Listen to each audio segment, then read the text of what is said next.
Hi friends, welcome back to my channel. ఈ రోజుని mutton curry ఎలా చేయాలో చూపిస్తున్నాను.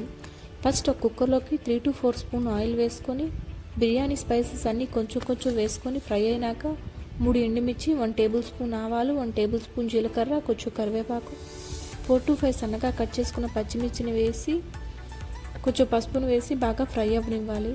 తర్వాత 4 to 5 మీడియం సైజులో ఉన్న ఆనియన్ని చిన్న చిన్న ముక్కలుగా కట్ చేసుకుని వేసుకొని బాగా కలిపి కొంచెం సేపు మూత పెట్టుకోవాలి.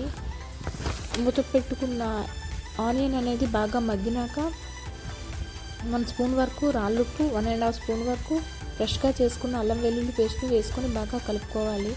మనం ఫస్ట్ మటన్ క్లీన్ చేసుకున్నప్పుడే కొంచెం రాళ్ళుప్పు, పసుపు, కారం అనేది వేసుకుంటాం కదండి. ఇప్పుడు ఈ ఫ్రై అయిన ఆనియన్లోకి మటన్ వేసుకొని కొంచెం సేపు నార్మల్గా మూత పెట్టాలి.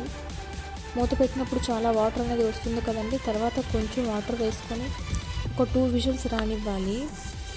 నెక్స్ట్ ప్రెషర్ పోయినాక వాటర్ని అంతా దగ్గరగా చేసుకొని సాల్ట్ అండ్ కారాన్ని బ్యాలెన్స్ చేసుకోవాలి. లాస్ట్లో కొంచెం మటన్ మసాలా అండ్ కొత్తిమీర వేసుకుంటే రెడీ. చాలా అంటే చాలా టేస్ట్గా ఉంటుందండి అండ్ చాలా సింపుల్ కూడా ఇలా చేసుకోవడం. Thank you. బాయ్.